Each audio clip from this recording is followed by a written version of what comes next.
I'm Allison Jonjak, the Cranberry Outreach Specialist with the University of Wisconsin-Madison Division of Extension. These videos are the on-demand recordings of UW Extension and the Wisconsin State Cranberry Growers Association's virtual brown bag lunch series. These monthly sessions offer growers and researchers a way to share timely and relevant information. We hope you'll enjoy and continue to engage with us. Hi, I'm Tom Lochner, the Executive Director of the Wisconsin State Cranberry Growers Association. We're excited to be a partner with Extension to bring you research-backed resources, tools, and tips to keep Wisconsin marshes productive and profitable. So this is our March 17th Cranberry Virtual Brown Bag, our second virtual brown bag of the 2023 year. And kicking us off before we get into the growing season, we had a lot of good results from our supply chain insights meeting last year, as well as the ever popular worker protection and safety standards. So we are going to today have a video from Vince Michalski, who was suddenly on travel. I want to give us a quick housekeeping set, which is I've got closed captions running. So if you click more and then view closed captions, you're able to see closed captions. If you have questions, I like to entertain questions all throughout the course of the session. So either unmute yourself and ask the question, or you can use the chat box. You can put a chat either to the whole group, or if you want to ask a chat directly to Alex, if you have questions that you want us to ask anonymously. Today, Alex is going to be on anonymous chat answering because I've got two screens running with the video here. And other than that, I think I'll hand it over to Tom to give us a good morning and welcome. Well, I'll say good afternoon, but there we go. We're 1 minute past noon, but good afternoon, everybody. Happy St. Patrick's Day. My grandfather was a full-blooded Irishman and ran a tavern. He always said on this day, there are two types of people in the world, the Irish and the people that wish they were.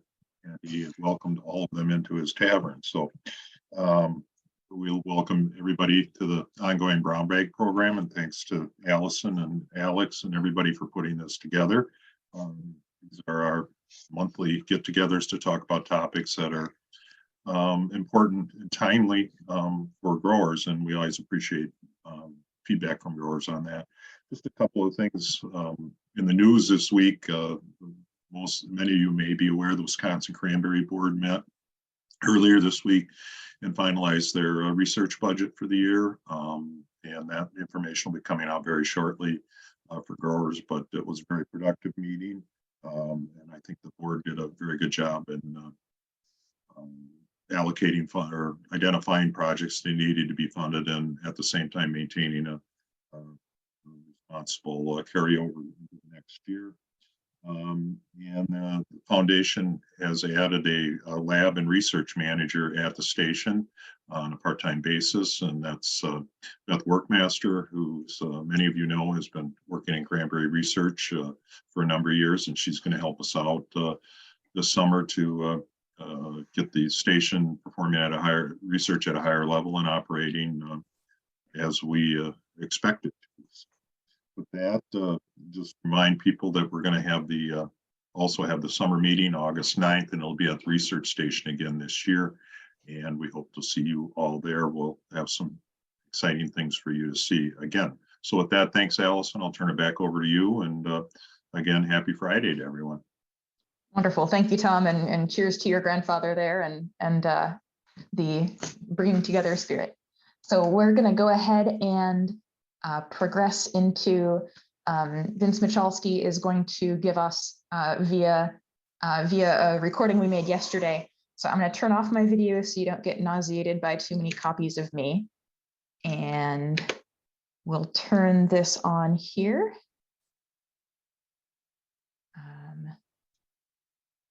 How about a play button?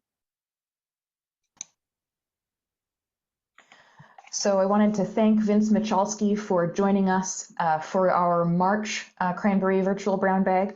And he is, again, on the wholesale side of Land O'Lakes. And last year gave us a really wonderful presentation on supply chain in the turbulent year of 2022. Of course, 2023 is going to have its own set of opportunities and challenges. So Vince, do you want to give us a quick overview of what you see in the landscape this year? Sure. Thanks, Allison.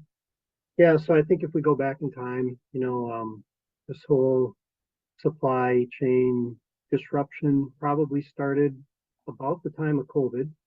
And so 2020, we had a taste of it. 2021 was definitely more. And I can speak to like the number of products we had on allocation. And it just steadily rose to 2022 was probably the climax. We had, I think, well over 200 different SKUs of products that were allocated last year, which was a lot. So anyway, that has drastically changed. Starting back, I'm going to say late summer of 2022, we started noticing the change, and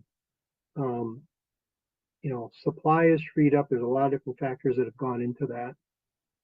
But I would say, the 20,000 foot view picture right now is that many dealers, manufacturers, distributors, kind of the whole chain is trying to have an empty warehouse at the end of the season. And there's pros and cons to that, and I'll talk about some of that later. But just as a background, that's kind of where we're heading.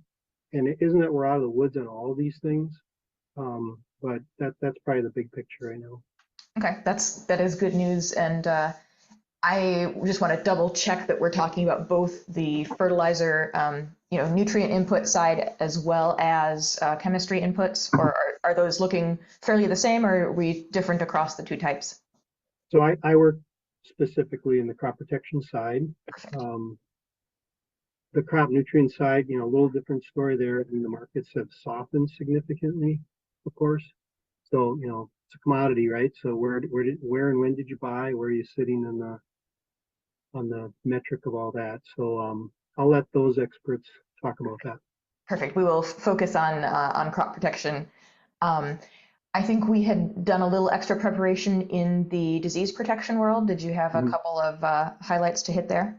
Yeah, so the reason I brought the fungicides up, so of all of the allocations this year, the one that's probably gotten the most concern is around the row crop fungicides. And, we're seeing tremendous results, double-digit type of yield bumps on corn, and, we've got tar spot and different diseases moving in. So that's been a really big play for people, and the trajectory is almost straight up, and all of a sudden key suppliers have had reduced availability, and some of which we just kind of got the numbers in the last week or so. So there's a lot of buzz right now around fungicides. So it's, options A, B, and C aren't there. So kind of everything's fair game now. So that was my red flag, is that fungicides are going to be kind of a challenge. And you sent me a list, Allison, that I did row prep with, and not all of these, of course, are row crop products, but right. I guess the ones that I would just throw a flag out to people is probably the azoxystrobin line and the profeniconazole, but like Proline, that's an allocated product as well. So like our A-Frame, Abound, Proline would be some top of mind products that I would kind of watch out on. And so are we going to be competing for azoxystrobin and for the profeniconazole with row crop folks? I don't think those are necessarily tied to the ones I'm talking about that are short. I mean, they've been allocated all year long. Gotcha. So there's still some product probably out there, but it's not in a great supply.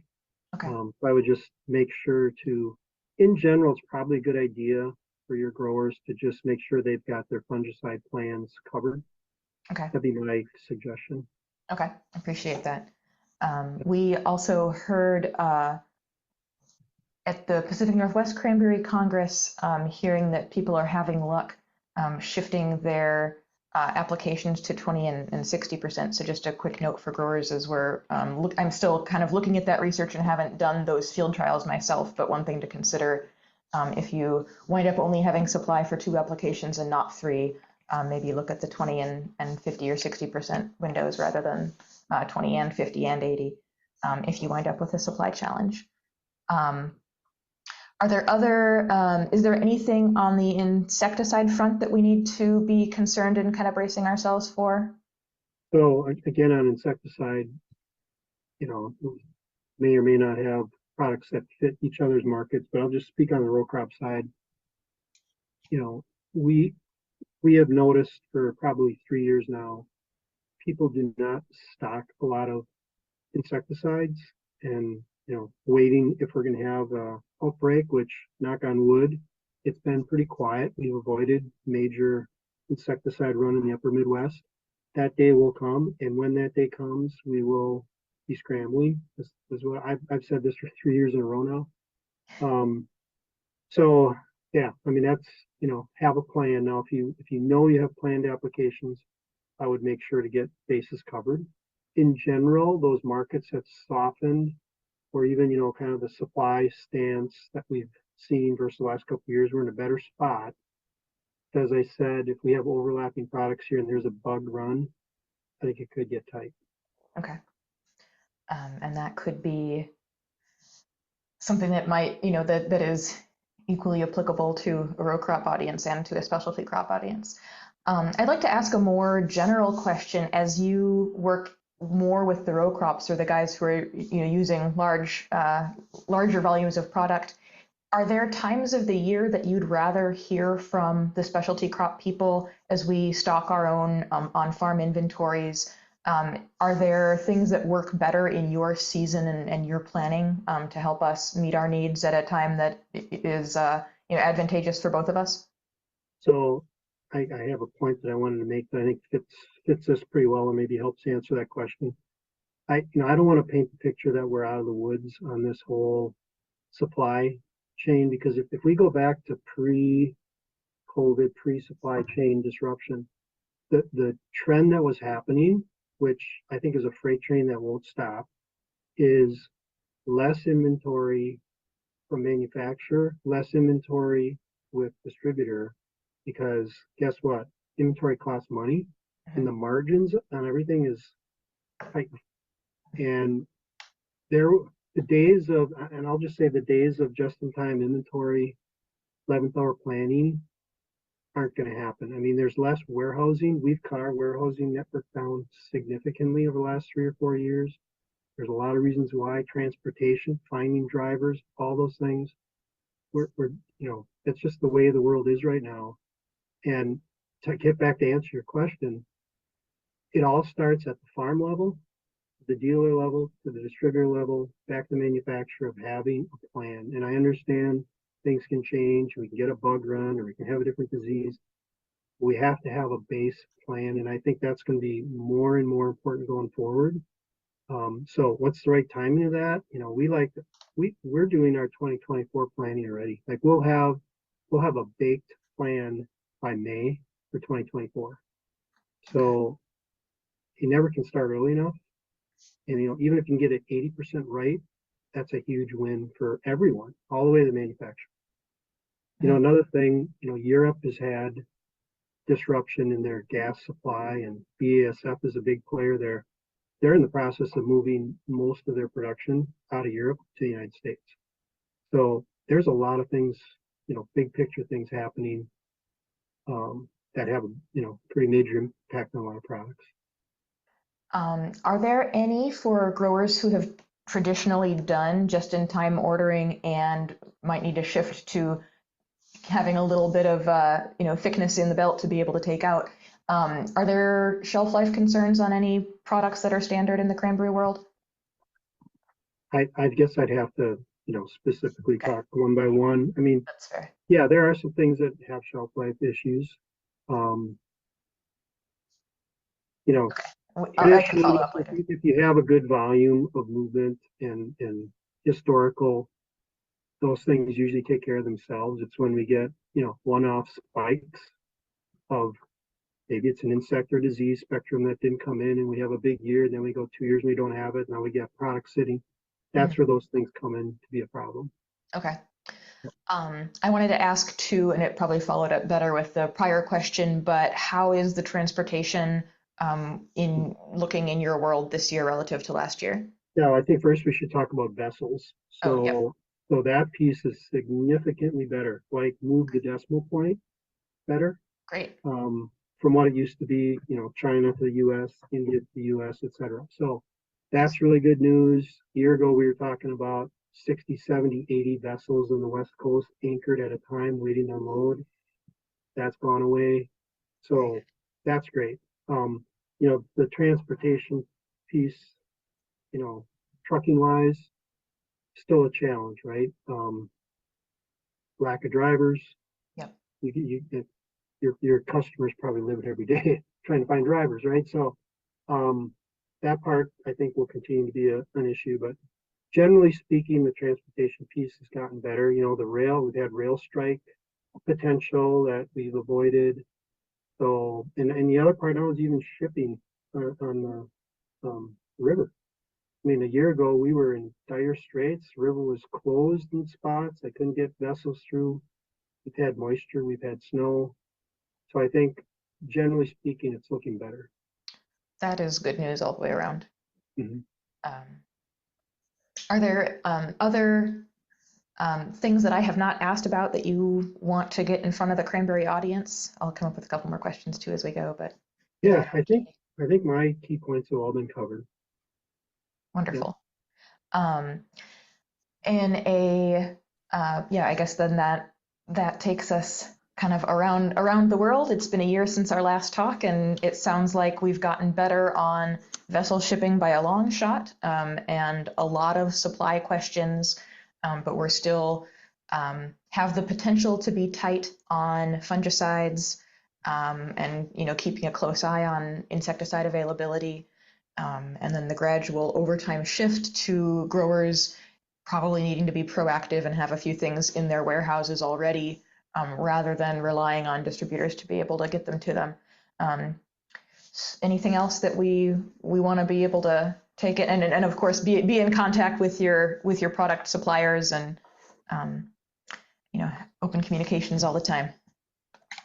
Yeah, you know, when we do our allocations, which unfortunately has become a large part of the job these days, you know, we base things on previous year's usage just to try to be equitable to folks. So, you know, I mean, that is kind of similar to when I think about forecasting, I think about usage, you know, to be fair to those who've been supporting you try to, you know, look at historical use needs. So I think as we go forward, like I said before, that will continue to be a driver more and more as we go forward. You know, having that plan and forecast will be critical. Excellent. That is good for us all to bear in mind. So appreciate you joining us. All of the cranberry growers in Wisconsin are grateful to grab your insight and hope that you have safe travels the rest of the spring. Yeah, and good luck to your growers. And we think spring will come. And like winter's coming late February and March, right? So Absolutely. All right, I'll turn myself back on here. So that kind of wraps the discussion on supply chain questions. Did we have anything come in over the chat over the course of that? No, we did not have any questions. No worries at all.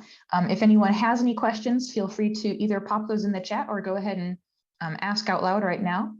And then otherwise, I will yield the screen share and hand things over to Alyssa Foss, who has been our DATCAP worker protection and safety lead a couple of years now already, and we've been really pleased to get to work with you. And other than that, I think I can release people out into their snowy or blustery days, and hope everyone has a productive and enjoyable rest of their Friday. Thank you. Awesome. Thank you, Allison. Have a good day, everyone. Thank you, everybody.